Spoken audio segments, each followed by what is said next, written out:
we're all pretty shocked. We were in the same grades, had a lot of the same classes, and a lot of the same friends. Everyone is shocked. I mean, we're just blown away, to be honest. Really, I just can't believe it, really. I don't have to ask you. And welcome back to Daily Wrap. I'm Joe Contra, joined by my co-host, Rick Unger. And filling out the panel tonight, Jonathan Gilliam and Bill Tucker. That was a friend of shooter Mohammed Youssef Abdulaziz. It has been reported there was nothing to indicate that Abdulaziz would end up being a terrorist. Okay, Jonathan, help us figure this kid out. Well liked in school, got an engineering degree from UT, sure. University of Tennessee. Not exactly the type of person that the FBI would be profiling. Somebody they should be profiling, because he, first of all, put in his yearbook something about his name being national security, or causing a national security scare. That kind of leads you to believe that his mind is at least thinking, even though it's a joke. His father, although cleared, was involved financially with a terrorist investigation. And this guy is model American. Now, if I was going to input an operative into a country, I would want them to go in and excel in that country and not be noticed. Either be completely unnoticed or be somebody who's the model citizen, which this guy is. Then he develops. But he came as a child. He wasn't likely inputted. He came as a child. Yes, exactly right. He came, but born in Kuwait in 1990 and then came. But we don't know where these fingers of radicalization reached in and touched him, because he developed a taste for MMA. Very similar to what the Boston bomber, the Sarnoff brother, was doing. Also similar to some of the 9/11 warriors were all into fighting and martial arts. Then you see a guy who goes abroad and comes back and is different. So can the FBI profile people like that? Probably not. But you know who can? Muslims can. Muslims can look inside their community and say, and even his friends were saying that he went abroad to Jordan, came back, and was just different. Now, when that person then grows a beard and starts looking at different things on his computer, which I'm sure they're going to find. And writing a blog. People should take notice. And I'm here to inform the Muslim community. It is starting to be a noticed problem. It's been a problem. It's beginning to be a problem that the American people are aware of. You cannot sit back and say, don't judge me, if you're not going to step up to the plate and make a difference. Nothing beats good intelligence, particularly from the Muslim community. That's, as Jonathan says, actually, that's the whole key. Jonathan makes some, for once, good points. No, you do. You make some. You really do. You make some very good points there. That is probably the way. And it's not just major cities anymore that have to be vigilant. And also, I mean, this guy is, as Jonathan's saying, he's a good example. He comes here as a kid. He behaves a certain way. He's popular. Everybody knows him.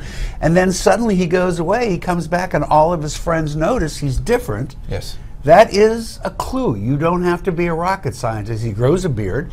You can see something. Now, I can understand how you don't want to rat your friend out to the FBI, but you know what you can do? You can go to your local law enforcement or place of worship and tell the imam there who may have that relationship. My question, though, Jonathan, and to everybody on the panel is why is the Muslim community not woken up to this fact that they have a responsibility, because it is beginning to damage the image of the religion, and it maybe is unfairly. But be fair. There's not that many people yet that it's happened more than we like, to be sure.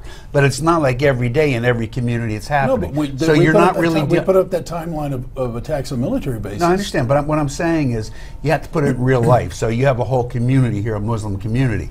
They don't know him. A couple of his friends know him. That's fair. Okay, that's true. So they're the ones, and I understand how tough that can be. Nobody wants to rat out their friend, even if you have suspicions. But I think what Jonathan's saying, and I have to agree, it's getting to a crisis point where there has to be a mechanism, and whether you set that up through the mosque or whatever, there needs to be a mechanism when your friend comes back from a trip and he or she is acting differently. And listen, we're not wanting people to necessarily go out and rat on all their friends or look at them and go, you're acting weird. But listen, that's not normal. What happened to him fits a profile of somebody who is becoming radicalized.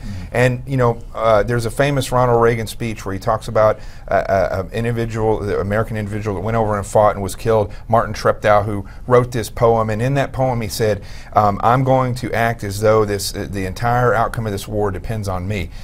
That's the way America needs to start looking at these things. When you see something wrong, you know this saying that we keep saying, see something, say something. It's not just if you see a bag sit down. If you have a friend that you care about, goes overseas and comes back and is changed, there is a good chance that that person has been infected by fundamental Islam. And you do add something again that's good. It's not just a question of ratting out your friend. You are probably saving your friend's life. That's what the law enforcement officer in Boston did. He saved his son's life. Before 9/11 obviously was about going after symbolic, big American symbolic buildings like World Trade Center or like the Pentagon. Now it's more about soft targets, John. Why don't you tell us about that? So soft targets, let me just put this up here. I can just say it. But so let's see if we can even see where we are there. So critical areas, critical times, and avenues of approach. Now, if you go to an arena, for instance, and let's say this is an arena, all right, and you're going to go to this where you're going to go see a football game. All right, so here you go. So you're going to go see a football game. Now, there's different gates here that you're going to enter. Everybody flows into these. This area is thought to be a large soft target. But think about this.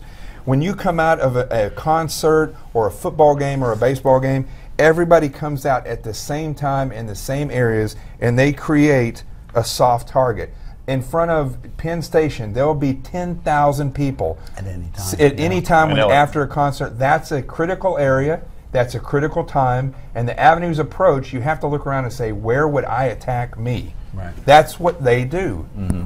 And that's why I cannot understand why the DOD is not looking at places like reserve centers, at recruitment centers, and saying, how do we harden these soft targets? I have a feeling they are. And an executive order would be good right now, maybe to just arm everybody right now. Anyway, we're going to talk to Steve Malzberg next on the war on radical Islam. Stay tuned.